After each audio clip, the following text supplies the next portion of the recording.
अयोध्या महापौर के टिकट को लेकर मंथन करने पहुंचे कांग्रेस विधायक व जनपद प्रभारी वीरेंद्र चौधरी ने उत्तर प्रदेश की कानून व्यवस्था पर उठाया सवाल। कहा 3 दिन पहले प्रयागराज में हुआ नंगा नाच। प्रेस से बात करते समय पुलिस की कस्टडी में अपराधियों ने अतीक अहमद व अशरफ अहमद की हत्या कर दी। इससे खराब कानून व्यवस्था का और क्या उदाहरण हो सकता है। इस प्रदेश में कानून व्यवस्था खत्म हो चुकी है। यहाँ पर माफियाओं और गुंडों का राज है। अयोध्या नगर निगम के महापौर के टिकट पर बोले वीरेंद्र चौधरी। कहा 4 लोगों ने किया है आवेदन। पार्टी हाईकमान को अवगत कराकर जल्द से जल्द टिकट की होगी घोषणा। महापौर के टिकट के मंथन को लेकर अयोध्या प्रभारी विधायक वीरेंद्र चौधरी व पार्टी के राष्ट्रीय सचिव सत्यनारायण पटेल पहुंचे थे अयोध्या।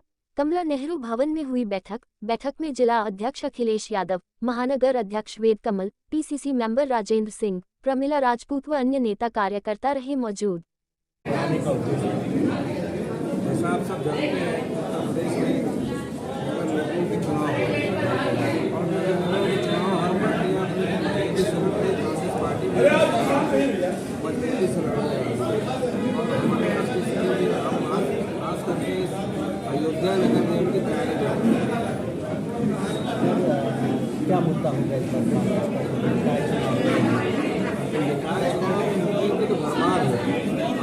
आज जो देश में और प्रदेश में पार्टी की हुकूमत है भारतीय जनता पार्टी और जिस तरह से भारतीय जनता पार्टी की मुखिया उत्तर प्रदेश सरकार के मुख्यमंत्री ने जिस तरह से अयोध्या में बस्ती धर्म का अभियान चलाया है, जिस तरह से पुराने मंदिर से लेकर तमाम व्यापारियों के आवास आज जनता दिल्ली पे पुलिस पे सड़कों पे है।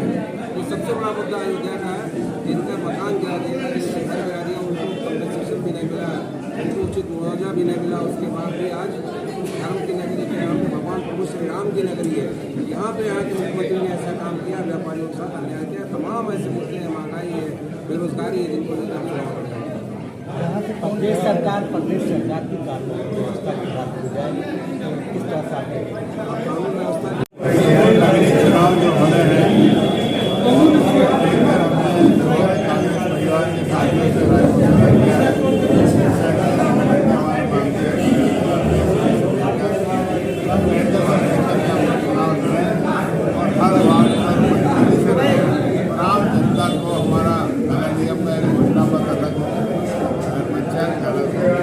प्रादेशिक अलग और नगर निगम आय अलग, नगर पंचायत, नगर पालिका सारी चर्चा की बेहतर तरीके से चुनाव लड़े उसके बीजेपी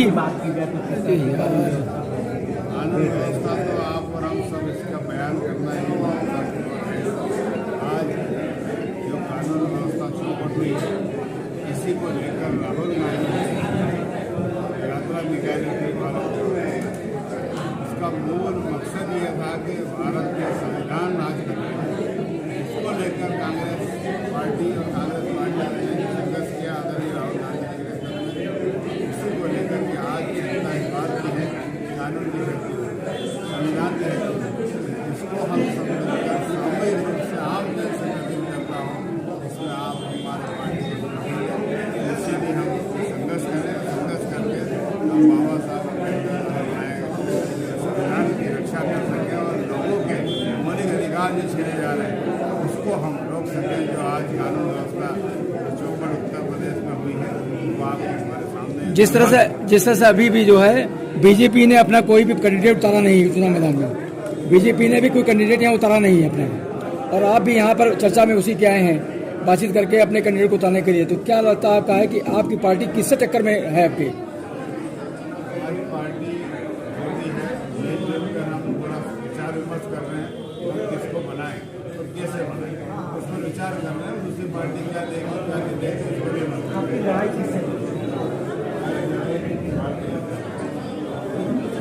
भारतीय जनता पार्टी राम मंदिर का नाम लेकर के चुनाव लड़ती है।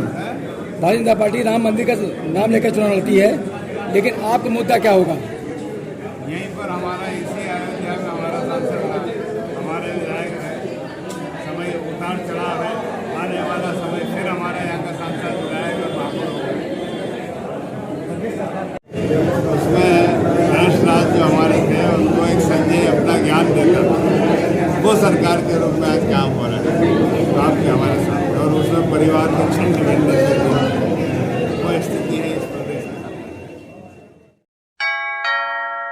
अयोध्या परिक्रमा मार्ग के प्रहलाद घाट स्थित श्री श्री 108 श्री बाबा राम रघुनाथदास जी महाराज के साकेतवास हो जाने के उपलक्ष्य में 25वीं पुण्यतिथि धूमधाम से मनाई गई, जिसमें मंदिर के महंत सीताराम दास जी महाराज व मुनिराम दास छावनी के श्री राम जन्मभूमि तीर्थ क्षेत्र ट्रस्ट के महंत नृत्य गोपाल दास के उत्तराधिकारी महंत कमलनयन दास और अयोध्या के प्रमुख संत महंतों ने पुण्यतिथि के अवसर पर गुरुजी की प्रतिमा पर पुष्पांजलि अर्पित की। इस दौरान भंडारे का भव्य आयोजन किया, जिसमें सभी भक्तजनों ने प्रसाद ग्रहण किया। वहीं मंदिर के यजमान काली सहाय श्रीवास्तव ने बताया कि आज श्री श्री 108 श्री बाबा राम रघुनाथदास जी महाराज अच्छी पुण्यतिथि मनाई जा रही है और भंडारे का आयोजन किया गया। इस आयोजन में अयोध्या के साधु संत शामिल हुए।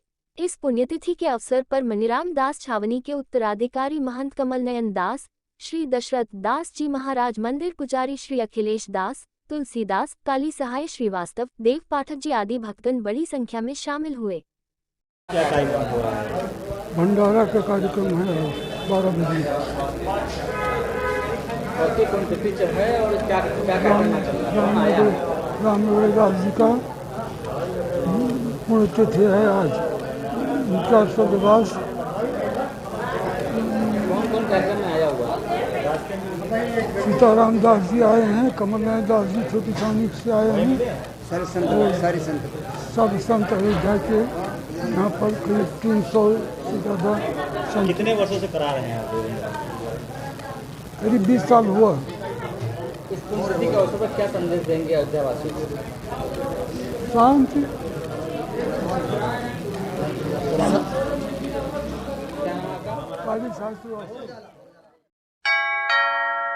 अयोध्या के एक बाइक शोरूम में भीषण आग लग गई, जिससे बाइक, स्कूटी व अन्य सामान जलकर राख हो गए। माना जा रहा है कि आग शॉर्ट सर्किट से लगी। इसके बाद पूरे शोरूम में आग फैल गई। प्लास्टिक के रखे हुए सामान, स्कूटी, बाइक, लगभग 15 लाख रुपए का सामान जलकर राख हो गया। मामला बीकापुर कोतवाली के प्रयागराज हाईवे पर स्थित शिव अनन्या मोटर शोरूम का है। शोरूम के मालिक बुधराम ने बताया कि जब वह सुबह शोरूम पर आए तो उन्होंने देखा कि शोरूम से धुआं निकाला था। जब शोरूम खोला तो देखा बिजली के बॉक्स के अंदर से धुआं निकल रहा था। आनन फानन में फायर ब्रिगेड के दस्ते को सूचना दी गई। मौके पर पहुंचे फायर ब्रिगेड के दस्ते व स्थानीय लोगों ने आग पर काबू पाया। फिलहाल जब तक आग बुझाया जाता तब तक लगभग 15 लाख रुपए का सामान जलकर राख हो चुका था। जब सुबह उठा था कुछ नहीं था, हम तो गए तक बाहर बाजार तक गया था। फिर आया जैसे ही तो घर में धुआं हो रहा था, तो तेज से धुआं हो रहा था, जलने लगा। अंदर जाके देखा तो जहाँ से एक बोर्ड था बिजली का, वहाँ से मोटर चलाते हैं पानी वानी का, तो वहाँ से जल रहा था। प्लास्टिक का कोई सामान था, गाड़ियाँ वाड़ियाँ थी, वो सब जलने लग गया। तो जब इधर उधर भटकने दौड़ने लग गया सबको, हम अकेला था घर पे, बच्चे थे। फिर उसका फ़ोन किया, फिर सारा जो है प्लास्टिक का गाड़ी वगैरह जो इंजन इलेक्ट्रिक गाड़ियाँ थी सारी हमारी करीब सब जल गई। सारा मकान करीब 20-25 लाख तक गाड़ियाँ, एक सुपर गाड़ी है। तो हमने ये फायर स्टेशन बुलाया, तो गाड़ी आई तो उसको बुझाया था। पूरा बिल्डिंग में धुआं सारा काला उसको तो हमने देखा नहीं कहाँ से कैसे जल गया, शॉर्ट लगा क्या हुआ। जब आग जल रहा था तो हमने देखा आग लगा है। फिर बुलाया फायर स्टेशन बुलाया, गवाह लगाया सब। तो जब भाग के आए जो है देखा तो बुझाया था। हमारा बुधराम नाम है, हमारा जो शिव अनन्या मोटर नाम से, हमारे लड़के और वाइफ के नाम से।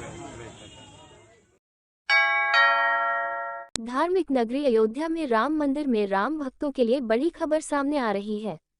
जनवरी 2024 में भगवान रामलला अपने मूल गर्भगृह में विराजमान होंगे, तो वही रामलला की मूर्ति बनाए जाने का इंतजार भी अब समाप्त हो गया है।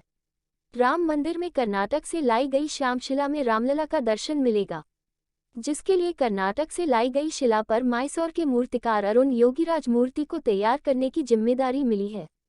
श्री राम जन्मभूमि तीर्थ क्षेत्र ट्रस्ट के महासचिव चंपत राय ने जानकारी देते हुए बताया कि आज एक प्रकार से कुछ ट्रस्टियों का सामूहिक मिलन था और मंदिर निर्माण के संबंध में उनको जानकारी दी गई और उनके विचार सुने गए। राम मंदिर में प्राण प्रतिष्ठा के दौरान क्या क्या किया जा सकता है, इस पर लोगों ने अपनी बातें रखी है।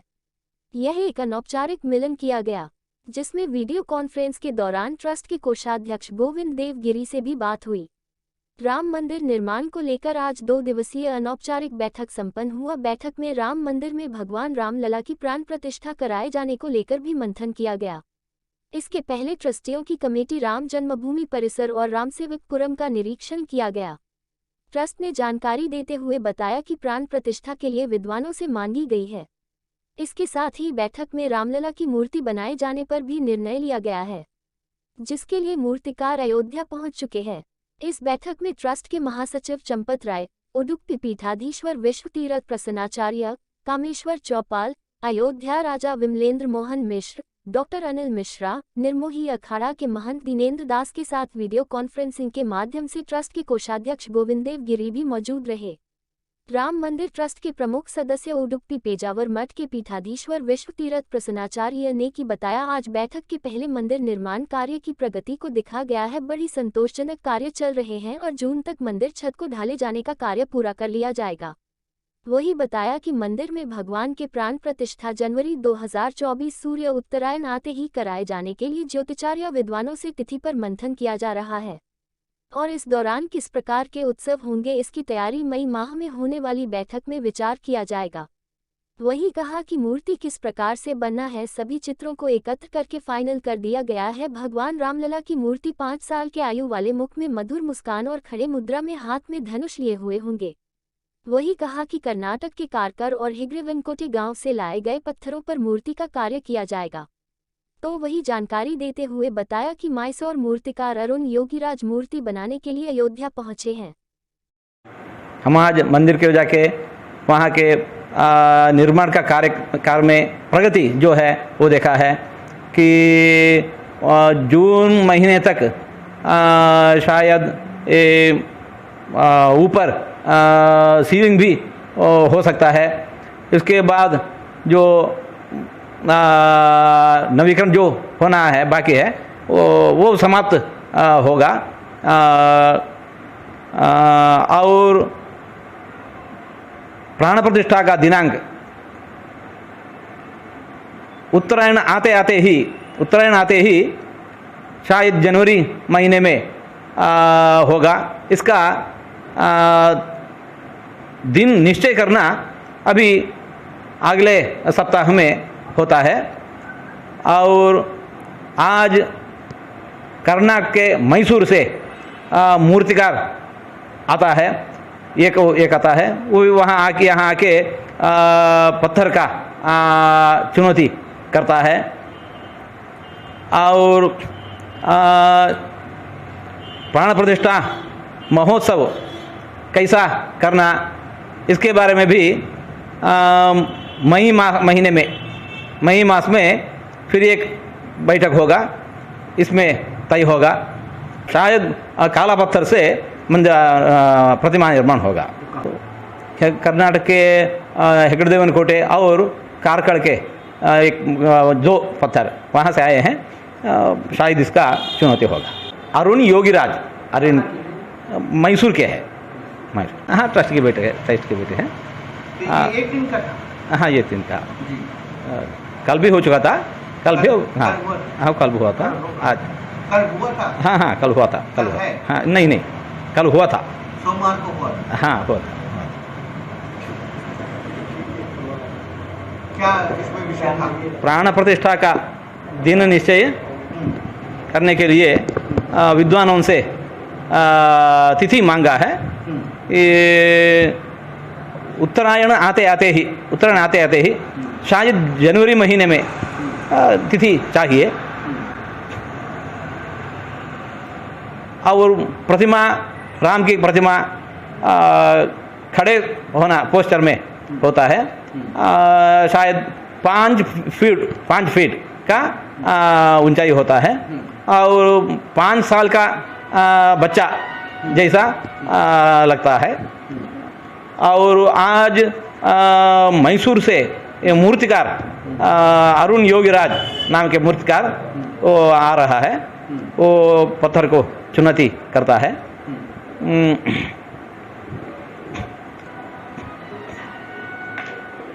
ये पूरा आज विषय कृष्णशिला से होगा। कृष्णशिला, हाँ।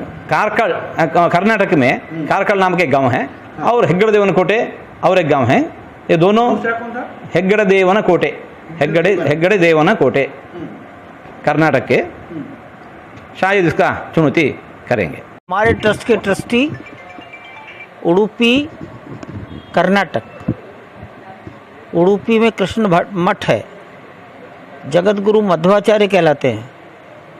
तो पेजावर मठ के मध्वाचार्य जी हमारे ट्रस्टी हैं, वो यहाँ हर महीने आते हैं। 16 तारीख की रात को आए थे 2 दिन के लिए। हमने अच्छा समझा कि अयोध्या में सब लोग उनके साथ इकट्ठे बैठे हैं। तो राजा अयोध्या बिमलेंद्र मोहन जी, महंत दिनेंद्र दास जी निर्मोही अखाड़ा, कामेश्वर चौपाल जी पटना, डॉक्टर अनिल जी और मैं स्वयं, हम ऐसे 6 लोग इकट्ठे बैठे। ये एक प्रकार का ट्रस्ट के 6 ट्रस्टियों का सामूहिक मिलन था और मंदिर के निर्माण की संबंध में उनको जानकारी दी गई, उनके विचार सुने गए। प्राण प्रतिष्ठा में क्या क्या किया जा सकता है, इस पर महाराज जी ने अपनी बातें रखी। तो ये एक प्रकार का अनौपचारिक मिलन। हमने वीडियो कॉन्फ्रेंस के द्वारा गोविंद देव गिरी जी महाराज से भी बात की। वो यहाँ आएंगे, मणिराम छावनी में नृत्य गोपाल दास जी महाराज के जन्मोत्सव में उनकी कथा है। तब हम सब दोबारा कब मिलकर बैठ सकते हैं, इसकी चर्चा हुई। इस प्रकार आज के इस अनौपचारिक मिलन में अनेक अनौपचारिक बातचीत हुई।